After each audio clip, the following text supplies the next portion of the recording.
The shorelines of Sorsogon come to life as local and foreign tourists flock to Donsol for the Butanding season.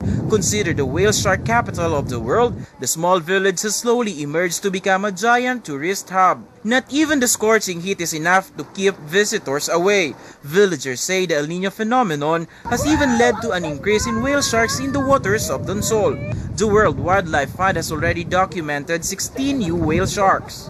Kasi pag El Niño daw, talagang maraming busanding ang lumalabas.